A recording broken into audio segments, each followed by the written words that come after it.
इस पोस्ट के जन्मदाता को यह बताना चाहता हूं कि तू एक नंबर का चूतिया है, एक नंबर का भाड़ू है और एक नंबर का पागल है। दोस्तों एक मिनट रुको, इस वीडियो को पूरी देख करके जाना, बहुत मजा आने वाला है। वीडियो बहुत छोटी सी है लेकिन मजा अनलिमिटेड आने वाला है। सबसे पहले आप इस स्क्रीनशॉट को देखिए जिसमें 3 बातें लिखी हैं कि शिक्षित वही है जो तर्कशील है। बिल्कुल गलत।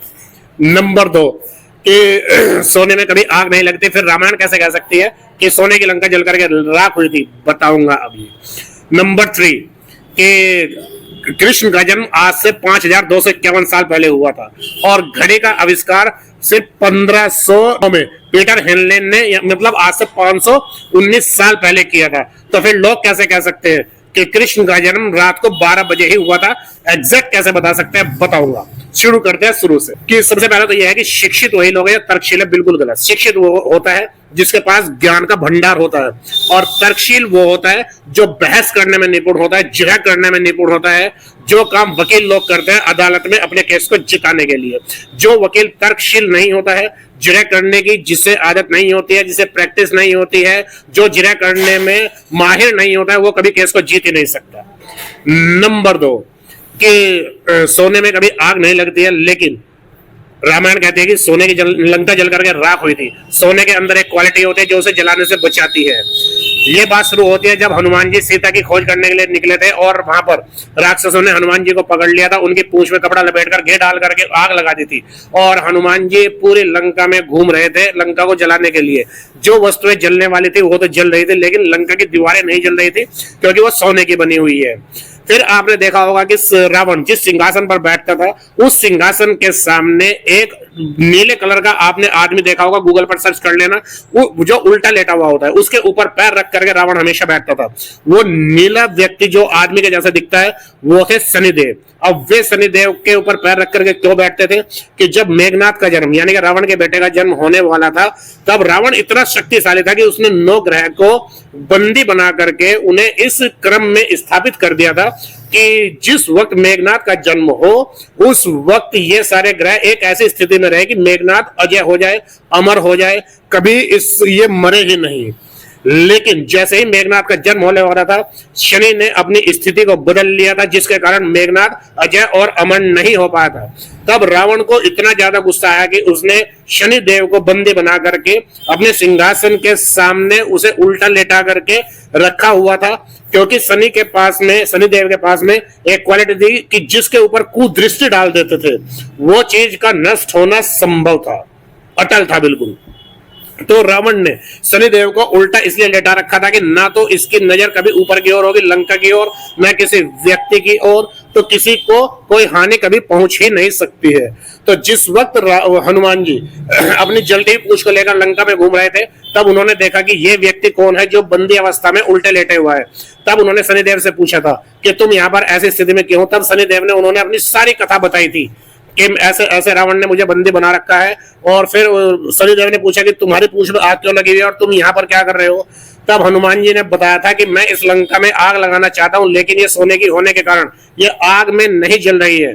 तब शनिदेव ने कहा था कि अगर तुम मुझे इस बंधन से मुक्त करा दो और तब मैं इस सोने के अंदर जो क्वालिटी होती है जिससे सोने में आग नहीं लगती है मैं अपनी कुदृष्टि से उस क्वालिटी को खत्म कर दूंगा।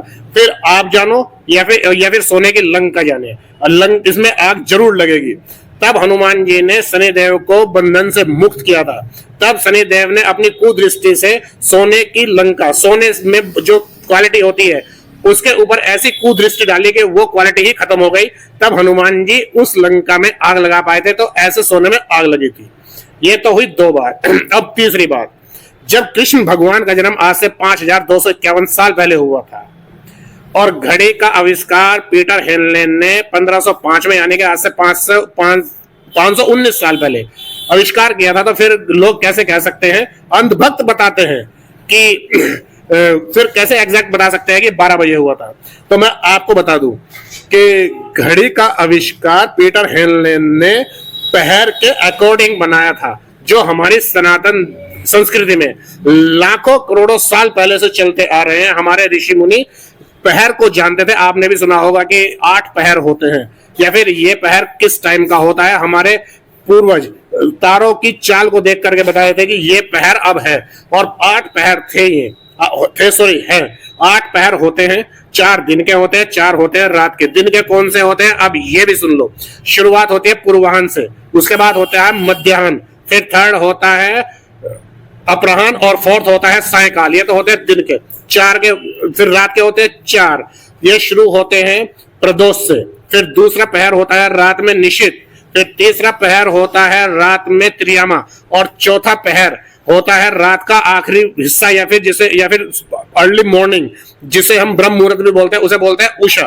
तो 4 होते हैं रात के, प्रदोष, निशित, त्रियामा, उषा, और 4 होते हैं दिन के, पूर्वाह्न, मध्याह्न, अपराह्न और सायकाल। और हर एक पहर को 3 घंटे में बांटा गया है।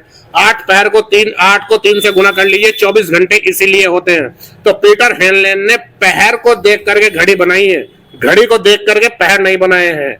और जिसमें उषा काल, जिसे हम ब्रह्म मुहूर्त बोलते हैं, 3 घंटे होते हैं, 4 से 7 उषा काल होता है, 7 से 11 पूर्वाह्न होता है, फिर 11 से 2 होता है आपका अपराह्न, फिर 2 से लेकर के 5 बजे तक होता है आपका सायकाल। उसके बाद फिर ऐसे ही चलते रहते हैं।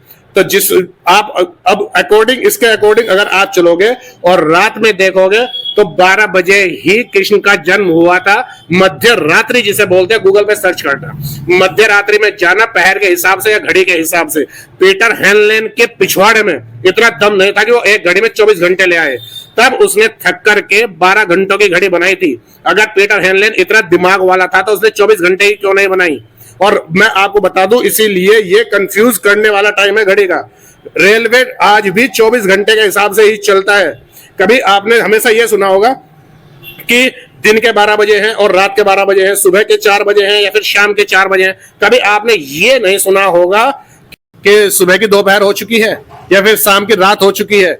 इसीलिए ये जो घड़ी वाला टाइम है पीटर हेनलेन वाला, ये कंफ्यूजिंग करने वाला टाइम है। इसीलिए रेलवे आज भी 24 घंटों के हिसाब से चलता है। अगर आप देखेंगे तो जिसने भी ये पोस्ट बनाई है, किसी ने तो बनाई होगी, जहां से भी ये पोस्ट बन करके चली है, जो भी इस पोस्ट का जन्मदाता है, मैं इस पोस्ट को बनाने वाले को, इस पोस्ट के जन्मदाता को ये बताना चाहता हूं कि तू एक नंबर का चूतिया है, एक नंबर का भाड़ू है और एक नंबर का पागल है, जो सनातन धर्म पर उंगली उठा रहा है। सनातन धर्म दुनिया की सबसे पुरानी संस्कृति है, सबसे पुराना धर्म है। पूरी दुनिया के किसी भी कोने में खड़ा होकर किसी से भी पूछ लेना, पूरी दुनिया में डंका बजता है कि सबसे पुराना धर्म, सबसे पुरानी संस्कृति कौन सी है, तो सब बताएंगे सनातन धर्म। तो इस तरह की पोस्ट डालने से पहले उसके ऊपर अच्छे से स्टडी करो। अगर स्टडी नहीं कर सकते हो तो चुपचाप अपने घर में बैठो, फालतू की बकवास करने की जरूरत नहीं है। ये वीडियो आपको अच्छी लगी हो तो लाइक कीजिएगा, शेयर कीजिएगा, कमेंट कीजिएगा और सब्सक्राइब जरूर कीजिएगा।